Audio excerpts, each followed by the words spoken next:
Un jour, il y a une communauté qui est venue chez un rabbi et on demandait de faire disparaître un certain juif de leur ville qui dénonce au gouvernement constamment ce qu'ils font, il leur fait plein de problèmes.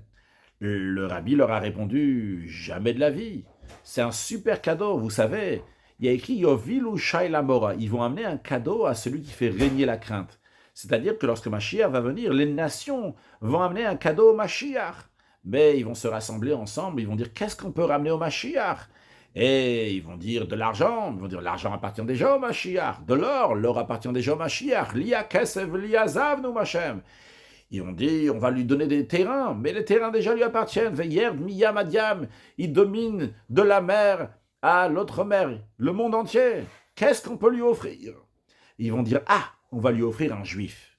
Et ils vont dans la rue chercher un juif, et il n'y a personne, tous les juifs sont partis rejoindre le Mashiach. Ah, ils retrouvent un juif, un dénonciateur, quelqu'un qui déteste les autres juifs, qui leur a fait des problèmes. Et ils disent, viens, on va t'amener au Mashiach. Ce juif-là va dire, non, non, non, laissez-moi tranquille. Il dit, non, on t'amène. Et comme ça, il amène au Mashiach. Et ils disent, voilà, on t'a amené un juif. Et le Mashiach va dire, waouh, ça c'est le plus beau cadeau qu'on peut m'amener un juif. Dans la paracha de Tetzavé, c'est la seule paracha dans laquelle il n'y a pas le nom de Moshe Rabbeinu mentionné depuis la naissance de Moshe. Jusqu'au livre de Dvarim, Mishneh Torah, que là c'est Moshe Rabbeinu lui-même qui va commencer à parler à la première personne, systématiquement depuis la naissance de Moshe, nous avons son prénom Moshe. Mais dans la paracha de Tetzavé, on n'a pas le prénom de Moshe Rabbeinu. Pourquoi il y a une paracha dans laquelle il n'y a pas le nom de Moshe? Le Baal HaTurim m'explique, car dans la paracha de la semaine prochaine, dans celle de Kitissa, on va voir que le peuple juif a fait une très grave faute, celle du veau d'or. Et Moshe Rabbeinu dit à Dieu, ou bien tu leur pardonnes la faute, et sinon, Mechenina misifrecha shakatavta, efface-moi de ton livre, efface-moi de la Torah. Alors c'est vrai que finalement, Dieu a pardonné le peuple juif, mais vu qu'une malédiction d'un sage, même si elle était à condition, elle va quand même s'accomplir, alors la malédiction de Moshe d'être effacé du nom de la Torah a été accomplie dans la paracha de Tetzavé, que Dieu a effacé Moshe de la paracha de Tetzavé. Le rabbi nous dit, chaque chose dans la Torah est précis.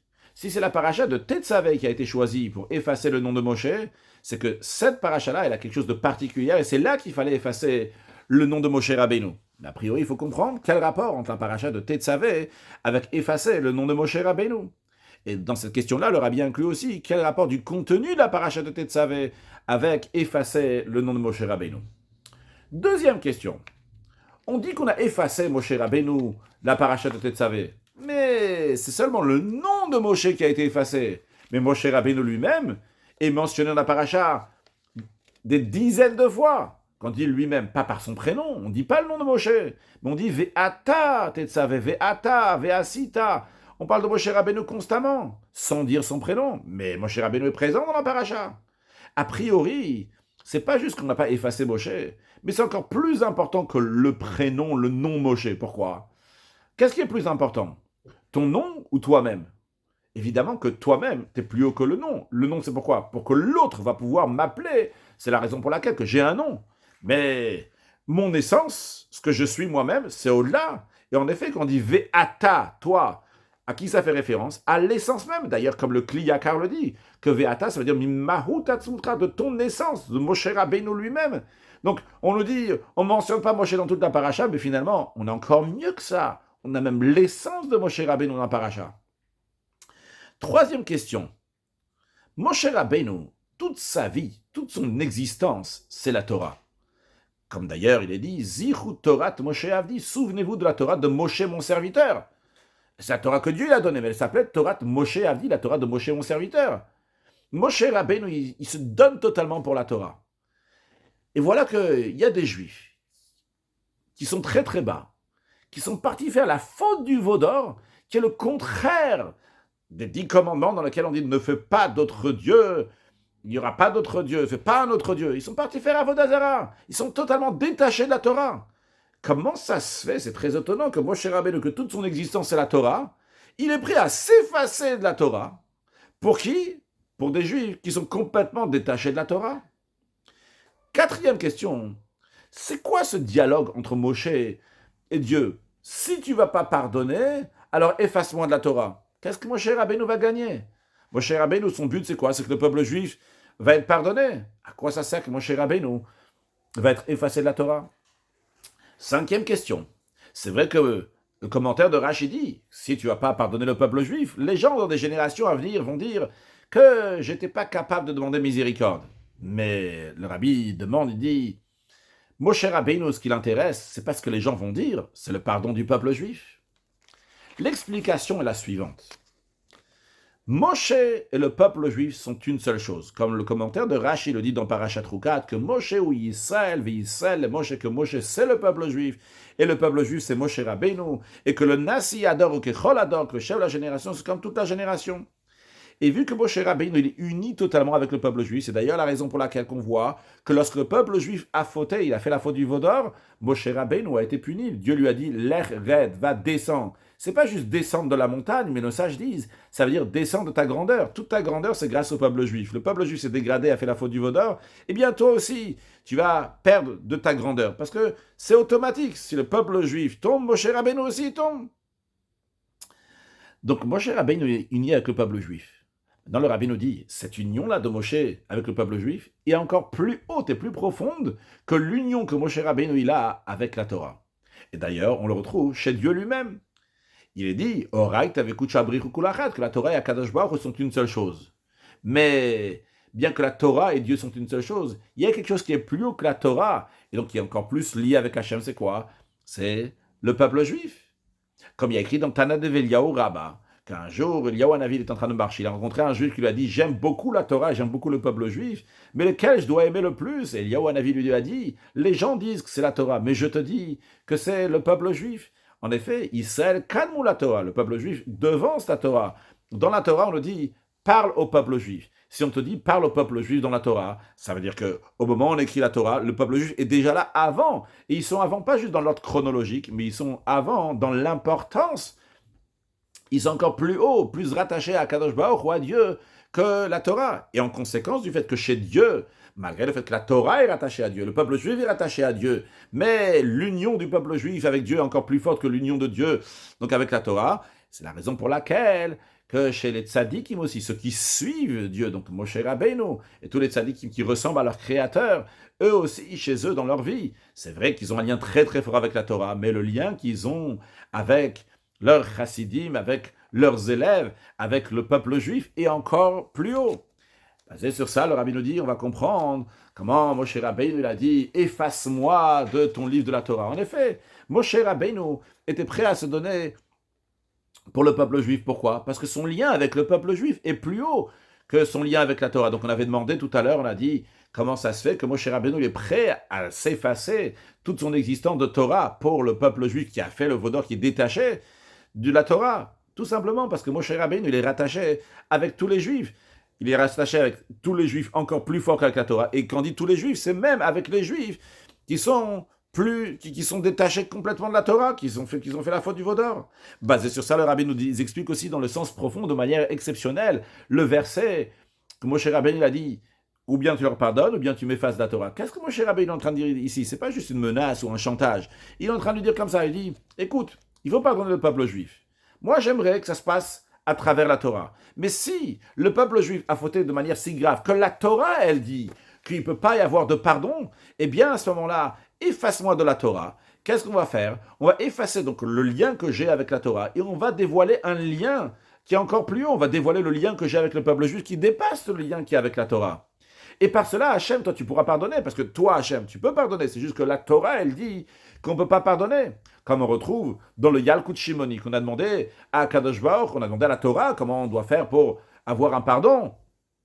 On a demandé à différents niveaux, la sagesse, la prophétie, qu'est-ce qui doit se passer avec celui qui a fauté. Ils ont tous donné des réponses, mais la seule réponse qui était différente, et qu'à Kadosh Baruch, où Dieu lui-même a dit, c'est quoi? Dieu, il a dit qu'il fasse tchouva, on va lui pardonner. C'est-à-dire que Dieu, il a une force de faire la teshuva, de pardonner à quelqu'un, même une force qui n'existe pas dans la Torah. Donc Moshe Rabbeinu, il dit à Hachem, si la Torah, elle peut pardonner, tant mieux. Sinon, bien, mais c'est pas une menace. On va faire le processus de manière différente, Moshe Rabbeinu, il dit. On va mettre les règles de la Torah de côté. On va dévoiler un niveau qui est encore plus haut, l'attachement que j'ai avec le peuple juif et l'attachement que toi, Dieu, tu as avec le peuple juif qui est encore plus haut. Et on va leur pardonner. Et à ce moment-là, après, ils pourront retourner et se rattacher à nouveau avec la Torah. Basé sur ça, le rabbi nous dit, on va comprendre aussi pourquoi dans cette paracha-là, donc on ne mentionne pas le nom de Moshe, mais on parle de l'essence même de Moshe. Car en effet, par rapport au nom de Moshe, le pardon ne peut pas venir. Le nom de Moshe, c'est un niveau de Moshe Rabbeinu. La Torah, c'est Shemotav chez la Kadosh Baruch Hu, c'est les noms de Dieu. On ne parle pas ici de l'essence, ni de l'essence de Moshe, ni de l'essence de la Torah, ni de l'essence de Dieu.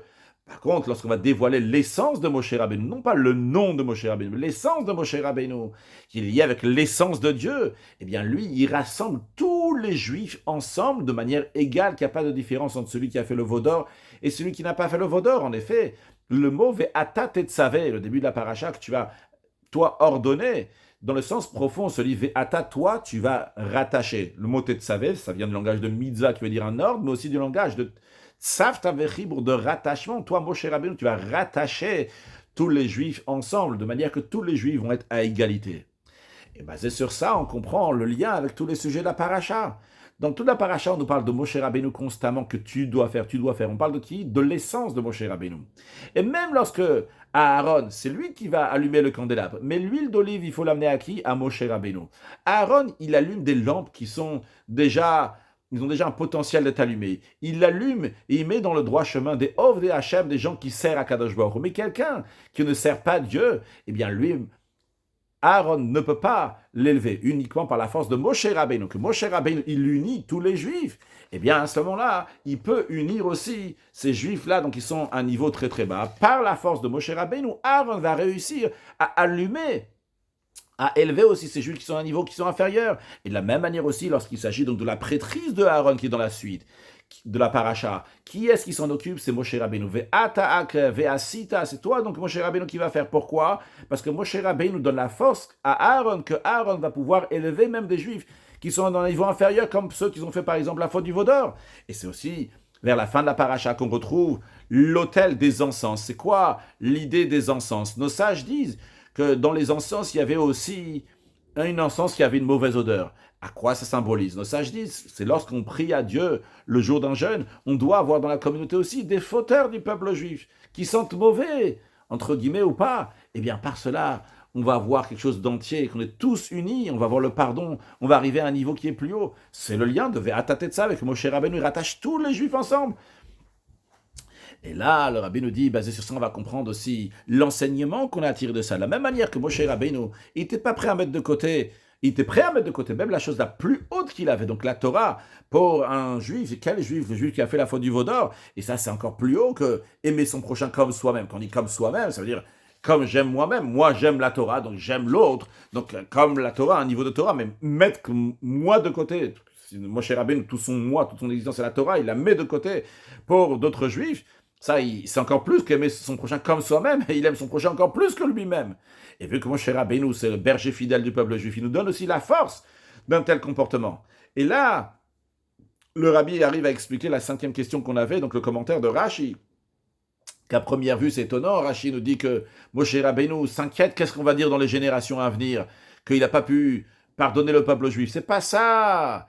Le rabbi nous dit, Moshe Rabbeinu, il s'inquiète. Il s'inquiète que les gens dans les générations à venir vont dire Moshe Rabbeinu, lui, son kiff, c'était quoi? C'était la Torah. Toute son existence, c'était la Torah. Les Juifs ont fauté au veau d'or. Il aurait pu, Moshe Rabbeinu, mettre de côté sa Torah et comme ça pardonner le peuple juif. Mais il n'a pas fait parce qu'il ne voulait pas se mettre de côté. Il n'était pas prêt à se mouiller, à s'effacer totalement pour pardonner un autre Juif, pour aider un autre Juif. Et Moshe Rabbeinu lui dit, je veux pas que dans les générations à venir, ils vont tirer un tel enseignement, chas shalom, de penser qu'un Juif qui a fait la faute du veau d'or ne va pas pouvoir l'aider. Et l'enseignement, évidemment, c'est jusqu'à combien chacun doit travailler pour la Havat Israël à tous les Juifs, quelle que soit la situation, et pas juste l'aimer comme moi, mais si la tève, je te donnais pour un autre Juif. Donc par cela, on a répondu à toutes les questions. On avait la question, comment ça se fait que, quel rapport la paracha de Ve'ata Tetzav avec tout le contenu, et pourquoi dans cette paracha-là, il a été effacé? Justement, parce que dans la deuxième question, il avait dit que Moshe Rabbeinu, il a effacé son prénom, mais son essence est là. C'est quoi l'essence de Moshe Rabbeinu? On l'a dit, c'est vrai qu'il est rattaché à la Torah, comme on avait dans la troisième question, mais il a un attachement encore plus haut, qui est avec le peuple juif. Donc c'est la raison pour laquelle, vu qu'il est attaché avec le peuple juif, il est prêt à pardonner Il est prêt à s'effacer pour que le peuple juif va avoir le pardon. Justement, le sujet de Mechenina Messifra, de m'effacer de la Torah, on le retrouve où dans la paracha de Vetetzavé, quand on est en train de dire ici, Moshe Rabbeinu, Ve'ata, ton essence, l'essence de Moshe Rabbeinu. Il est prêt à mettre de côté son plaisir, sa Torah, son Inyan, son sujet, sa médecine, son existence. Pourquoi? Pour ces juifs-là qui ont fait la faute du vaudor. Et ça s'exprime donc à travers toute la paracha, les sujets de même Aaron qui fait des belles choses, mais il a besoin d'aide de Moshe Rabbeinu pour rattacher tous les juifs, pour Tetzavé dans le sens profond aussi des choses, qui va se rattacher avec d'autres juifs. On a compris aussi la discussion, le dialogue entre Moshe Rabbeinu et Aaron et Akadosh Baruch qui dit « Efface-moi de la Torah si tu ne veux pas pardonner à travers la Torah. » Ce n'est pas un chantage ou une menace, il est en train de dire ici. Écoute, si tu ne vas pas pardonner, à travers la Torah, on va trouver d'autres moyens. On comprend aussi ce que Rashi nous a dit. C'est pas juste que Moshe Rabbeinu avait peur pour sa peau. Moshe Rabbeinu avait peur que dans des générations à venir, il y a des juifs qui vont dire « Ah, celui-là, c'est un dénonciateur. Celui-là, c'est un pourri. Celui-là, c'est un mauvais. Lui, moi, je vais prier pour lui. Moi, je vais mettre de côté pour lui. » Moshe Rabbeinu dit « Lui aussi, tu vas l'aimer. Avat Israël nous amènera très prochainement la venue de Mashiach. Now, une excellente journée.